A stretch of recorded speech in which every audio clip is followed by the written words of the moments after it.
And welcome. We like to start on time, so please welcome to the third webinar of the 2019 on Think Tank School series.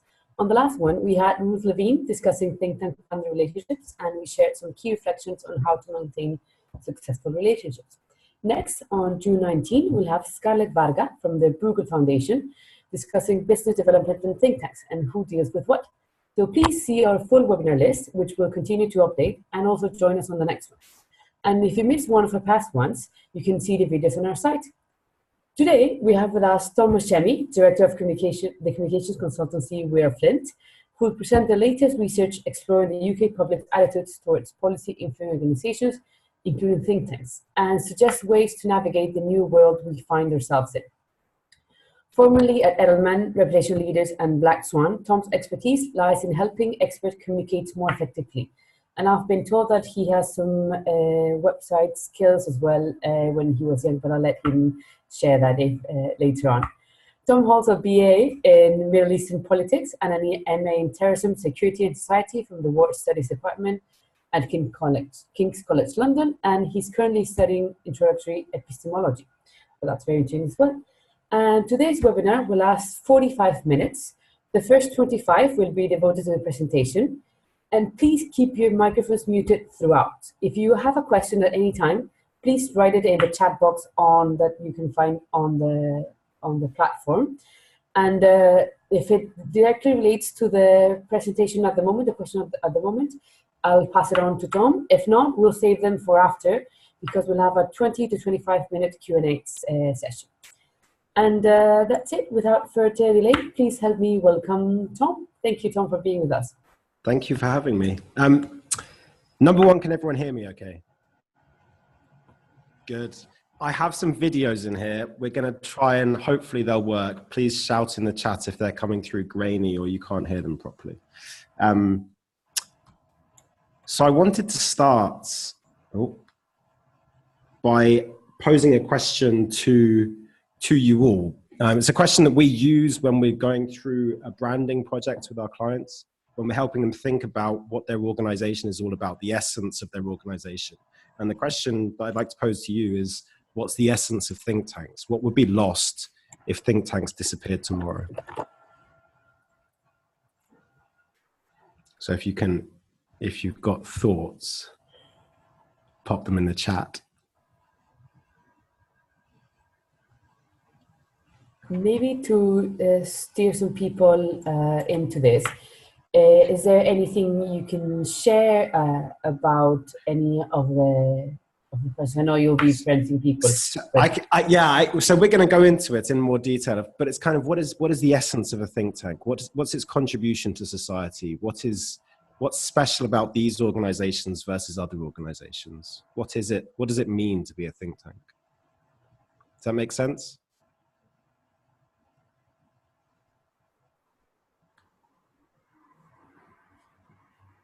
Yeah. Great, thanks, Milton. I'll be reading them out loud just in case not everybody's seeing the chat. Or do you want to do that, Tom? No, you go for it. Okay, so Milton says that a bridging effect between and among academic, political policy and the civil service would be lost. Yep.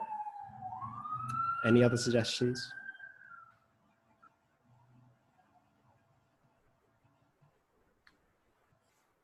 I'll wait for 10 seconds more, and if not, we can carry on. Oh, this is really good. Dark forces will take the world, says Enrique Branels. And Erika says they infuse the debate with evidence, not opinion. Fine.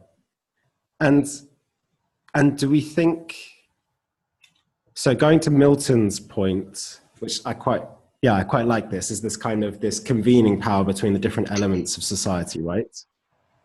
We wouldn't have computing job titles. Yes, we wouldn't have to explain what a think tank is.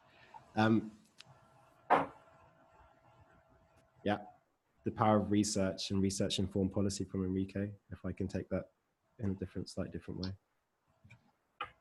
So can I ask one question back on that? So it's the evidence-backed report will be lost, but can academics do that as well, or I'm just playing devil's advocate?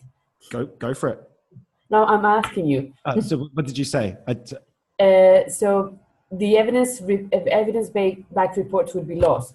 Is that something that academics cannot also do? I think that's a very good question. Enrique, what do you think? Oh, so we have another one. Says that the state does not have the time to investigate and generate evidence, and why the relationship between the state and academia is important. Yeah.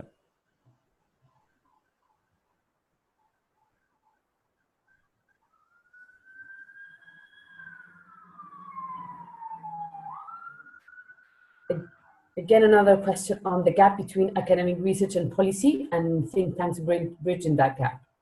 Yeah. Should we give Enrique, do you want a little bit more time to come back to the question?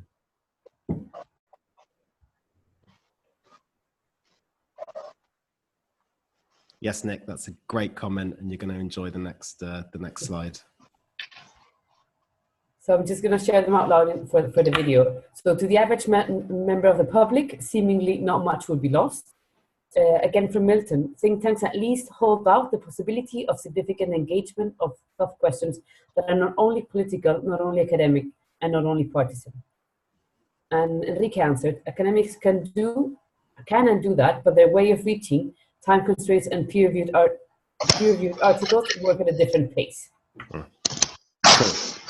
I'm going to pause that conversation for the time being. We'll come back to it later.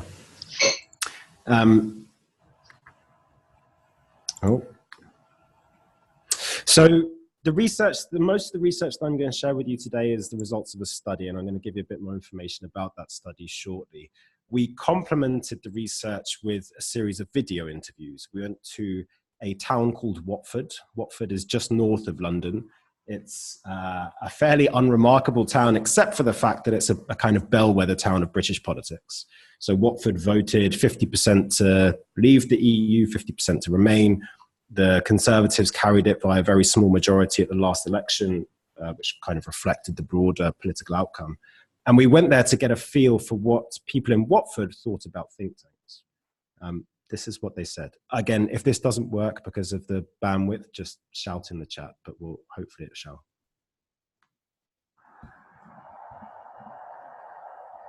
Think tank is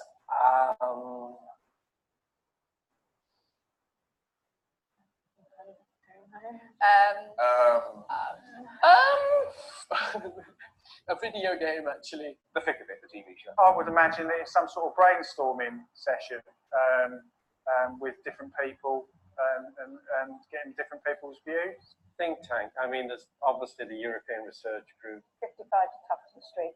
To me, a think tank is a group of people with similar ideologies pushing an agenda that they believe in. They're just pushing one agenda. So they're not trying to find the truth and publish research. They're trying to push a narrative, which I don't like. So most people didn't really know what a think tank was. For those that did think that they knew what a think tank was, generally didn't have the greatest impression of them, saw them as entities that manipulate the political system and introduce kind of lobby on behalf of vested interests. So we've got the Watford interviews, and we've complemented it with some survey data. So we interviewed 2,000 people at the beginning of this year, at the end of January, by an online panel survey.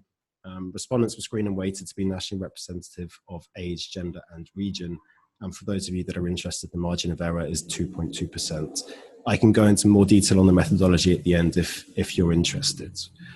Before we get stuck into the meat of the survey, a little bit of background to the We Are Flint view of think tanks, our world view, if you like. The way we look at it, in the pre-2006 world, think tanks had two key audiences, the first being policymakers, the second being journalists and the media. And the policy influencing environment, if you like, was shaped by the interactions between those actors. 2006 comes, we see social media coming into play and growing in significance since, which has turned that environment that shapes the policy agenda into a more of a tripolar model of influence compared to the bipolar model of influence previously. When we look at the public, we look at them in 4 segments. On the left, you have political insiders, people that work in politics or policy. In the survey that I'm about to take you through, they make up about 1 in 10 of our sample. Next up, activists, people that are politically active, who make up about 1 in 8 of our sample. The engaged, people that have taken a political action, making up about a quarter, just over a quarter of our sample. And finally, the spectator on the right-hand side, people that are interested in politics, making up about 1 in 2. So the meat, what are we going to talk about today? We're going to talk about 3 things. The first is that the public want to be engaged. We talk a huge amount about why it's important to engage the public, but it's also worth making the case that they actually want it too. If we're going to engage the public, we need to take them as they are, not as we want them to be. We need to recognize their fallacies and their foibles and communicate based on that. And lastly, we need to mind the accountability gap. We need to recognize that there are potential risks on the horizon and we need to act to mitigate those.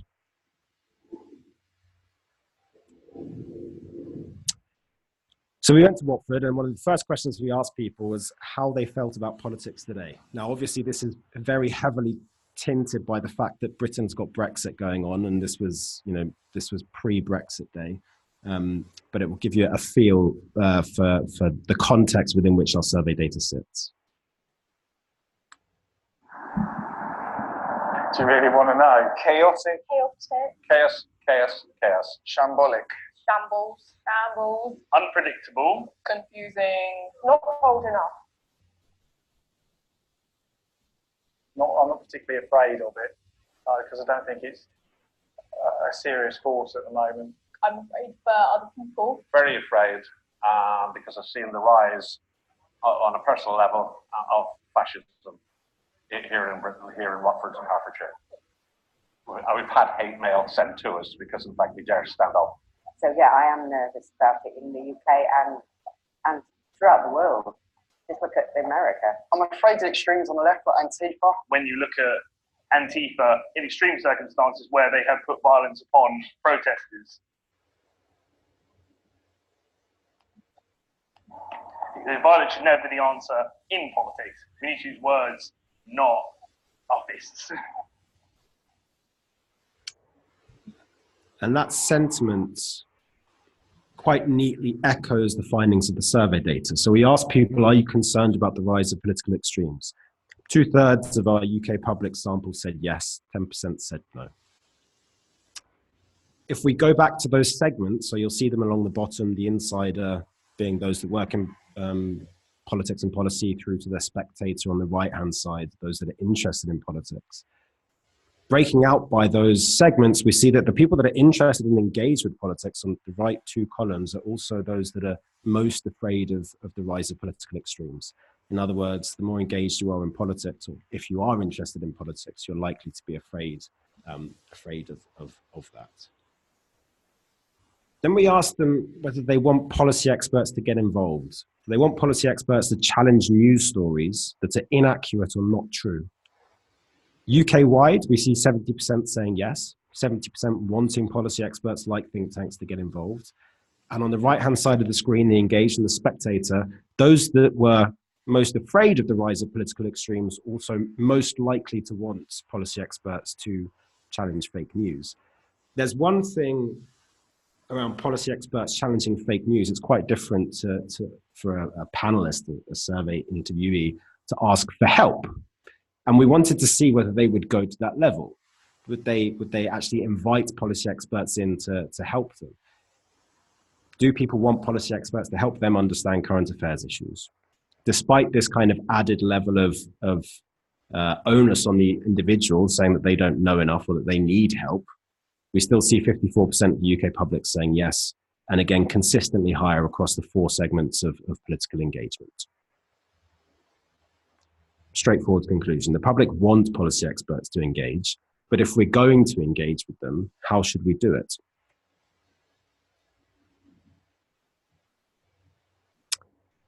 It's not going to be new to you that our perceptions and the reality are often not the same thing.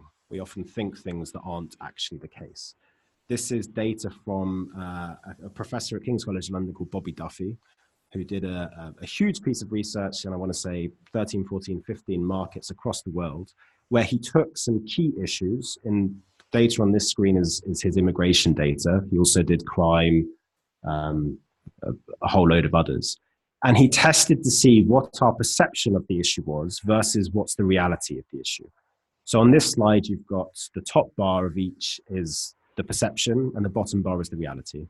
So in the UK, we think that the proportion of immigration is 1 in 4, the reality is 1 in 8. In America, Americans think the number of immigrants is 1 in 3, the reality is 1 in 8. Interesting, not particularly useful yet.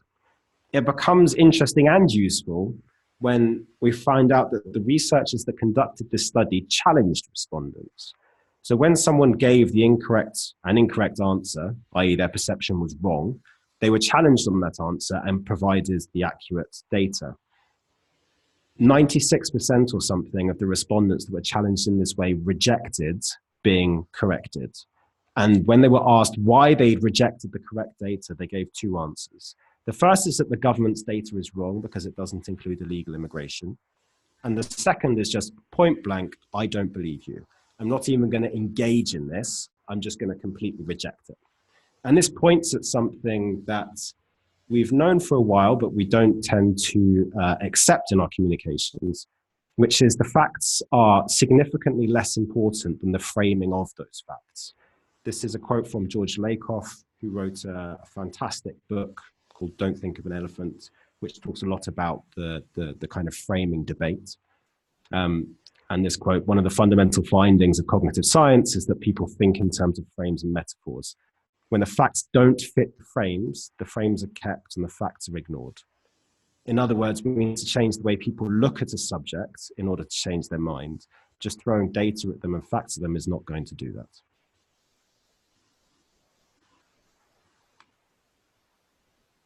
So we wanted to explore this in our data. We asked respondents, when it comes to politics, do you go with your heart over your head?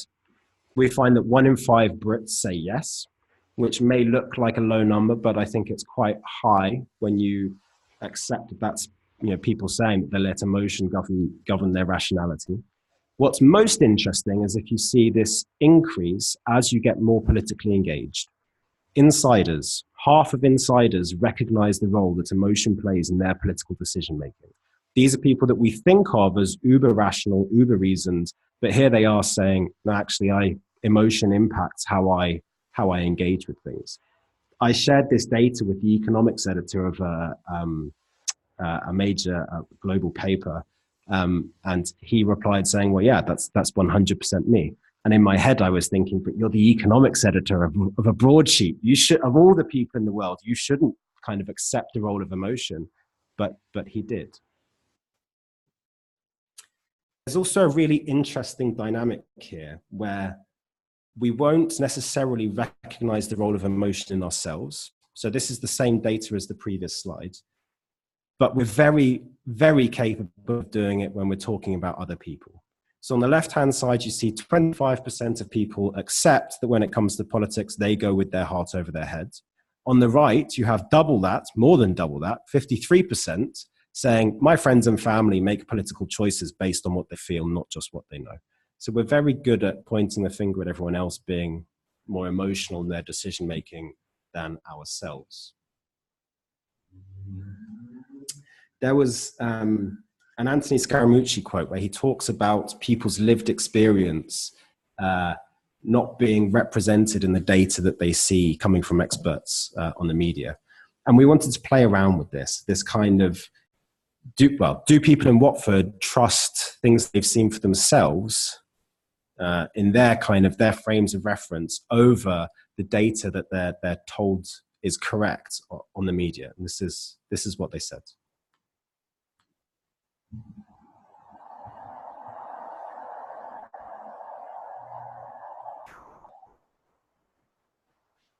A mix of both. I think both. Facts and figures from experts. Depends what experts. Interesting what experts have to say. I do believe that people who focus on things, who work with it day to day, have some knowledge of what's happening. Not necessarily the way it's portrayed in the media, however. yeah, obviously you trust things that you've seen yourself, but there are very good people in the media who try to tell the truth and analyze the situation. At the same time, there are tabloids who get people worked up and encourage racism, I think, and xenophobia. Things I've seen myself. I think when you see it yourself. Things I've seen for myself.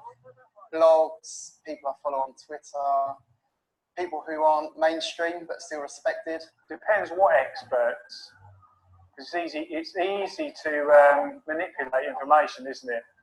I tend to be a bit sort of cynical about what you see on the television or reading the news. I don't read newspapers because they've all got a bias. And they show you what they want to show, and they tell you what they want to know, not what you want to know. Some of the news can be fake, like everything can be organised, but if I've seen it for myself, then I'm more likely to believe it and accept it. So the most interesting for me of all those individuals was the guy in the red hoodie who said, things that I've seen for myself, and then he proceeded to list off several testimony-based sources. So he said, things I've seen for myself, blogs, forums, Twitter, blah, blah, blah. It's like, well, none of these things you've seen for yourself. That's all someone else writing it. But for him, at least this is my interpretation of it, for him, it was things he's seen for himself. It was his in-group, his community, the way his world is seeing it. So it was quite an interesting dynamic and just, yeah, an interesting tension there. So bringing this second section to a close, we need to talk about the human experience. We need to get think tanks to engage, or policy communications to engage on a more emotional human level. We need to think about reframing debates rather than just bringing better facts to the debate. If we keep bringing facts to a framing war, we're not going to change the way people think and feel about things. Okay, let me just check this chat thing. Okay, no questions so far, right? Okay, I will carry on. I'll come back to the questions shortly. Accountability. It won't come as a surprise to any of you that the UK public want accountability over those that influence our government. 80% of the UK public want to see political accountability. This differs quite substantially when we look at the different segments in our political engagement breakout. On the left-hand side, you have two rings. The inner ring is the importance of accountability over those that influence government among insiders. And the outer ring is whether they actually think we have accountability. So 77% of insiders think accountability is important, 57% think we have it. And then we compare it to people that are interested in politics, a much, much larger segment of British society. They are significantly more likely to think accountability is important, 91% versus 77%. They're also significantly less likely to think that we have it, 43% versus 57%. In other words, there's a huge gap in perception between those that work in politics and those that are interested in politics around whether our political system is accountable to influence. Our argument is that this is a problem. If we look at businesses, industries, issues that lost the perception gap, that lost their metaphorical license to operate, there's quite an extensive list. On the left, you have examples where this has happened. Monsanto lost the fight over GMO. They lost their own brand narrative quite substantially. Uber quite literally lost their license to operate in London. The fracking industry has never had it easy in the UK because they lost the narrative very early on. Sugar, again, we've got this debate. I think sugar tax is being implemented in the next couple of weeks in the UK. That sugar is being compared to tobacco, et cetera, et cetera. These are all examples of industries and issues that lost the narrative because the perception within the industry was completely different to the perception outside the industry, and they didn't take sufficient steps. On the right, we have examples of things where that's happening right now. Social media, big tech, they are going through the motions of losing their license to operate. Plastics, self-explanatory, e-cigarettes. Policy influencers, I think we'd be remiss if we didn't challenge whether policy influencers are in that bucket. So going back to the first question, where we were talking around what the essence of a think tank is. For us, one of the essences of a think tank is to come up with ideas to improve the country. It is, I think it was Milton who said, it's the interaction between civil service, academics, government, and kind of add trends into the mix, challenging the status quo and pushing these organizations to be better. So we asked our population, our survey, who they trust to come up with ideas to improve the country. People like me come top, 35%. The first institution is universities and academics, 23%. Less than 1 in 4 trust any institution to come up with ideas to improve the country. Think tanks are at 15%. Not a great picture of people looking at these types of organizations and seeing them as coming up with ideas to improve the UK. One of the criticisms we had when we first showed this data was, okay, that's fine, but no one knows who think tanks are, so why would they trust us to come up with ideas to improve the country? So we cut the data by insiders who work in politics and policy and who almost all say they know what a think tank is, and even then that doesn't change the picture. Think tanks gain 2 percentage points. Only 17% of insiders see think tanks as coming up with ideas to improve Britain. Not a great picture. We don't think it has to be this way. We think there are some clear opportunities to change this. The first is that people want to engage with politics and policy, but the way they want to engage with this is through things that are natural to them, talking it through with their friends, documentaries. We saw David Attenborough's documentary probably a couple of years ago now, where he completely reframed the plastics debate in the UK and almost overnight changed public perception in a huge way. We see newspapers still doing very well, and obviously social media. This was a much more extensive list, which included things like PDF reports, panel events, single speaker events, etc., etc. The things that did well are the things that you'd expect. Well, I don't know what you'd expect. It was more around people engaging on the channels that they already engage with, rather than trying to get them to do new things. And finally, on channels, a kind of breakout by age, just to give you a kind of maybe a little bit of future gazing. On the left of each of these buckets is the lowest age bracket in our survey, 18 to 24-year-olds, and on the right is the 65 plus. So we see that talking it through with our friends is flatlined across the generations, right? Documentaries, slight older preference, but also pretty consistent across the ages. Newspaper articles in print is dropping off quite substantially. And on the flip side, social media posts on the right-hand side is increasing quite substantially. So think tank communications today are typically quite heavily tilted towards traditional media. There's an argument in there that we should start thinking about refocusing a lot of that towards social. Not that many are all obviously doing that, but the data to prove it. We think there's an opportunity for think tanks to redefine their relationship with the public. And I think that starts with thinking about frames and not just facts, and engaging people the way that they want to be engaged, as opposed to the ways that we want to engage them. I'm not entirely sure how I've done for time, but hopefully that's about 20 minutes. 3 questions for you based on the three kind of titles of the sections. The public matter as a policy audience, and they want to be engaged. Is there a role for think tanks in that, and what is that role? If we want to improve the policy debate, we need to think about framing. What's the best way for think tanks to do that? How can they tap into the human?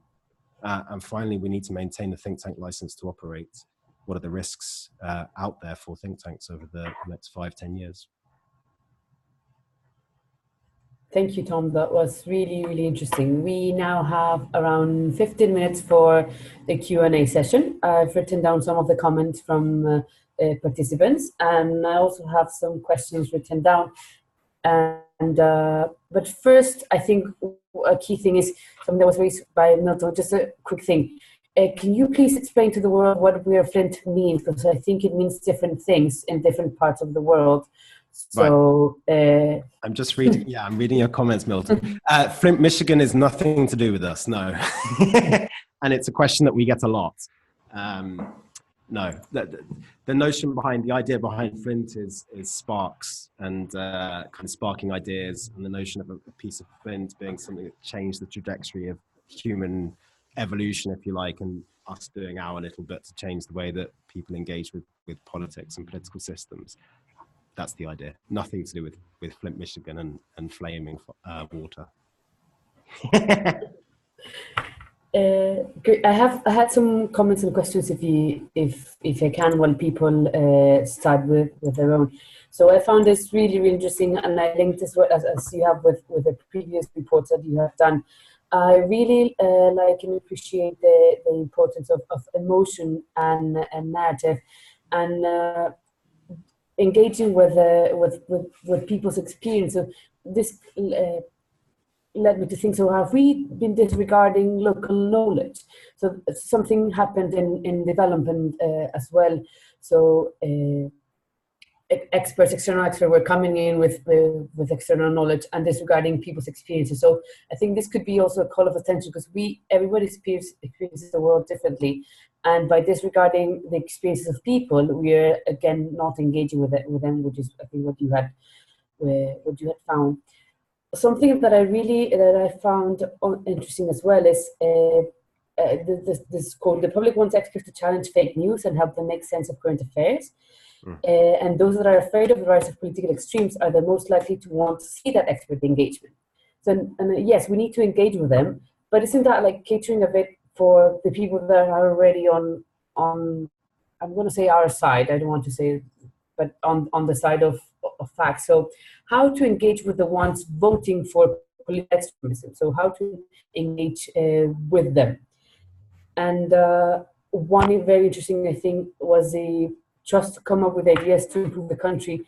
So people like me, followed by local community organizations, and then none of the above. So I think that this speaks to the detachment from people that we have had and isolating ourselves in our ivory towers, just speaking again, like the what you presented at the beginning, that our audiences have been just media or politics or politicians. So how do we get and how do we communicate with people better? What can think tanks do on this? And I'll let people speak as well. Do you want me to go for them, or are they questions to the broader group? They're for you and for the broader group, but especially for you. Fine. So the first question is how do you engage people that are buying into political extremist narratives? Yes. Essentially. That's tough. But I suppose one of the things to think about is this kind of tribal identity, if you like, right? All of us, everyone on this call has different identities, and you can, an easy way of thinking about it is thinking about your geographic identities. So for example, I'm a Londoner, I'm British, I'm European, my dad's Iranian, my mum's Jewish. I've got all these different identities. What's the ranking order of them? So even people that are politically extreme, they still have other identities, and it's kind of around engaging them on those identities. I would, at least, if I was trying to engage people, I've never done any work like that before, but if we were going to do a campaign where we were trying to engage, for example, ex-British National Party or National Front, something like that, I need to think about that. I'm not 100% sure, but it would be something around trying to engage them on a different identity, not engaging them on that, at that level, because I don't think you'd change the way I'm not sure that would be the way to do it. I need to think about that one. Okay, but great idea on the identities. Say that one more time. Great idea on the identities. Yeah, I think something like that. Yeah. Sorry, what was the second question? Right, so let's do the last one, and then, because we have another question from someone. So how do we connect with people more? So to be not in our ivory towers, but become the people like me that people trust. Yeah, so the data that we have is this slide. So I showed this data to a friend of mine who works in kind of more frontline politics. He said something like, this is rubbish. We already engage with people, right? We already do this. They just don't want to listen to us. And we started talking about, well, how do you do it? He's like, well, we go around and we knock on their doors and we give them leaflets. And then I asked him how he would feel if someone just came randomly knocking on his door at a random time of the day, trying to talk to him about something whilst he was cooking his kids dinner and, you know, shoving leaflets in his face. And, well, rightly, he wouldn't really enjoy it. So there's this disconnect between, okay, we're talking about how we engage people, but we're engaging them on how we want to engage them, not how they want to be engaged. I don't want people to turn up at my doorstep and try and change my mind on something unannounced and without a time booked in. It's just, there's a disconnect here. We're not doing it the way that we could and should do it. These channels, the formats that people said that they want to engage on, the things that they're doing already, it's not forcing them to do something different. They'll talk it through with their friends. They can passively absorb the content. Newspapers, they're reading already. They get to read another article about something that's slightly different. Social media posts, they're on that platform consuming the content. Can we put content in front of them? Not let's get them onto a brand new platform that we're going to create that they're all going to come flooding to, or let's turn up at their doorstep, or let's grab them in the street whilst they're doing shopping, or all these things that political parties try and do that I think are actually, well, I would do it a different way. Okay, thanks. And there's one comment from Milton says that, I realize your work was on UK perceptions. What is your sense of US, Canadian, and other parts of the world on think tanks? It was interesting to hear Chinese think tank leaders talk about being almost completely government funded, part of the government machinery. So that's, I think, 2 points. Yeah. China, I don't know at all. We did run this data in the US, and it's going to be released in the next few weeks. So we have exactly the same study ran in the US and the UK. Broadly, the results are similar. There are a few areas that are quite different, but looking across the whole thing, they're very similar. Okay, and we have a comment from Enrique. Oh, sorry. I'm sorry, Purva, if I'm not pronouncing your name correctly. Purva Karkare says, adding on to what Andrea was asking, if work revolves around advising policymakers on aid effectiveness that they need to take domestic politics in host countries into account, how can one do it without creating a narrative that the whole idea of aid is useless and shouldn't continue anymore? It's a tough balance to show that it needs to be done differently without getting rid of the whole system. That's a long question. That's unfortunately not something I can respond to immediately. That I think requires some thought. There's Richard Darlington's been doing a lot of thinking and work around this, so I definitely check out he gave a talk at a conference maybe 2 months ago. There's a video on YouTube that I can find, and he talks about this quite extensively and in quite a persuasive way. Okay, if you can share that, we can share it afterwards with the participants via email. Definitely. And so Milton then again asked, he was about the sense that think tanks are not primarily engaging with the public, but are influencers. Public engagement be different than decision-making engagement? Should it? So could it and should it are two different questions. So could it? Yes. It certainly is. Engaging the public is a very different discipline to engaging influencers, completely different tactics required. I would go back to the first, hold on 2 seconds.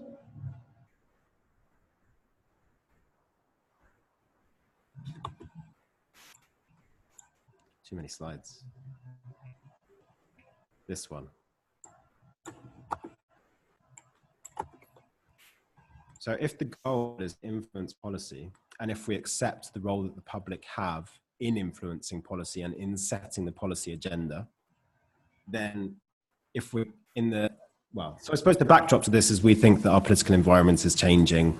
We're not entirely sure what we're going into, but it's not going to be the same as what we've just come out of. Representative democracy may still exist, but it's going to evolve. It kind of has to evolve in some way, sense, or form. In that new evolved political system, it feels to us at least that the public are going to have a much larger role to play in setting policy agenda and political agenda. Now, think tanks traditionally have only focused on those kind of the Westminster bubble or inside the Beltway in DC. That's changing. If we look at the American model, where you have several of the larger think tanks are able to galvanize support through their engagement with general public groups, I think that model is going to start becoming more applied in the UK. So engaging the public really does matter. Okay. And then there's another question from Nick. So how do think tanks balance the need for funding against legitimacy? I think we're going on a tangent, but it's an interesting tangent. So the New American Foundation debacle affected the public's view of think tanks in the US. But funding comes with an agenda, right? Yes, the big think tank question. So we're currently advising a British healthcare think tank who have just taken on, or just about to take on, a large new stream of funding, which is kind of playing into exactly this question of, once they take this corporate funding, does that really impact their perception or their legitimacy? Because how can they still, their argument is, well, the money doesn't change what we think. We've already set in stone the plans that we're going to do. The money just helps us do it. The perception of the money, however, going back to the perception and reality debate, is going to be completely different. It's going to be, well, you guys have just been bought out, haven't you? You're acting on behalf of this corporate interest. There is no easy answer to that question. I think for us, it's all about being transparent, about clearly identifying where your funding's coming from, putting in place governance processes to make sure that the funding doesn't impact on your research and direct it. But it's very difficult. The Henry Jackson Society in the UK have a very interesting model, which is that the funding and the research are kept completely separate. So the researchers don't know who's funding their project. And I think that's actually quite I've never heard of anyone else doing it. And I quite like it as a model, because it means that the researchers can't be influenced whether they know it or not. So I think one of the challenges is, okay, even if the researchers never meet the funder, but they know who the funder is, there's still going to be, it was lovely to meet you, Milton. They're still going to be influenced by the fact that they know who's funding it. Whilst if you keep those two things completely separate, I think that does a lot to satisfy that issue. Exactly, Nick. That's the problem. But if the researcher doesn't know who the funder is, I think that at a corporate level, that sends quite a message, right? Says that, was it Google, the New American Foundation, says that Google, we're not going to influence our researchers. They're not even going to know who you are. That's a pretty good line to be able to take.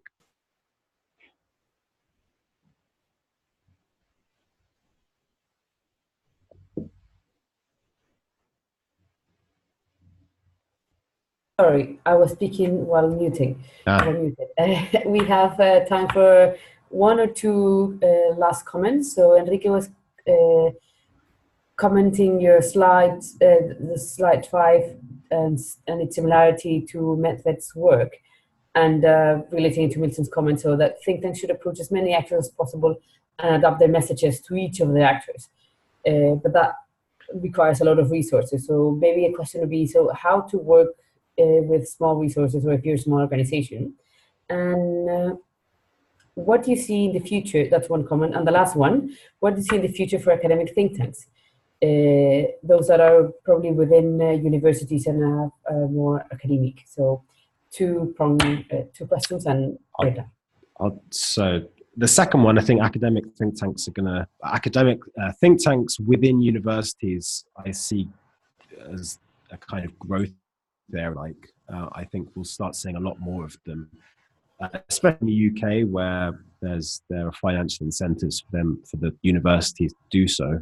And I think that those think tanks are going to do a pretty good job, because they're going to be well funded, because there's a financial gain for the university in demonstrating how their research is being used in quote unquote real life, i.e. getting into policy and getting into politics.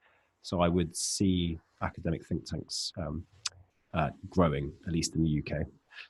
To Enrique's question, yeah, I think one of the things that we often come across, and I'm going to show you this, is that when people, can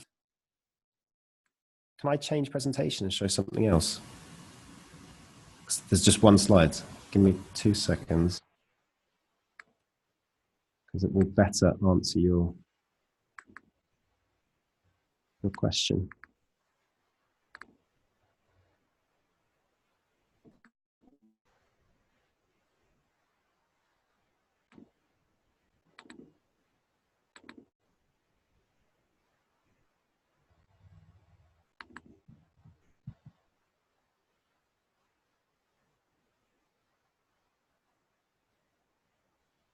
Sorry, my file system is too.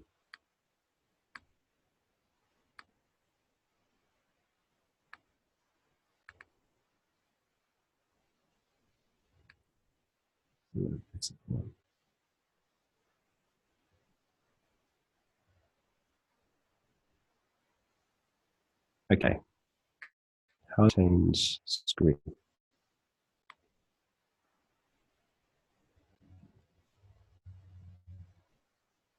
I'm going to stop sharing and start sharing a different screen. See if that.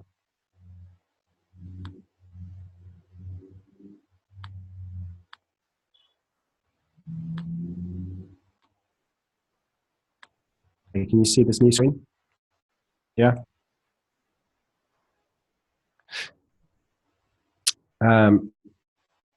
So I'll just explain what this shows first and then explain why it's relevant. Okay. So on the left axis, you have the political engagement. This is exactly the same as the segments that I outlined before. Specters at the bottom of the political engagement thing, i.e. people that are interested in politics, going up to leaders at the top. Along the horizontal axis, you have emotional engagement topic, low to high. Now, there's a conception that think tanks, it is expensive to run campaigns, but it doesn't have to be absurdly expensive to run them. If you're able to accurately identify who it is that you're trying to target, and by taking a more sophisticated approach to segmenting your audiences, then you can do it quite cost effectively. So here, for example, what we've outlined as the play area is people that are both politically engaged, they're likely to take a political action, and they're also emotionally engaged with the issue at hand, i.e. the issue that we want to tackle. Now, if you can find ways of profiling those people, for example, through Twitter hashtag use or keywords in their bios or things like this, targeting on specific websites that they visit, we can target content to them at relatively inexpensive cost. Twitter advertising is not pricey to do. And that way we can start a conversation with these people without spending buckets of cash. So yeah, think tank communications can engage the public in a more proactive way without spending fortunes on it.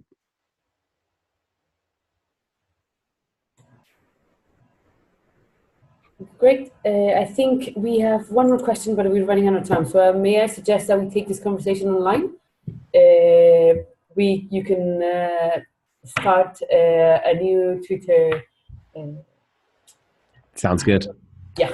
So how to manage the play area to involve more the specs. I'm not sure what specs means, but we can continue this online. René, please follow Tom on Twitter.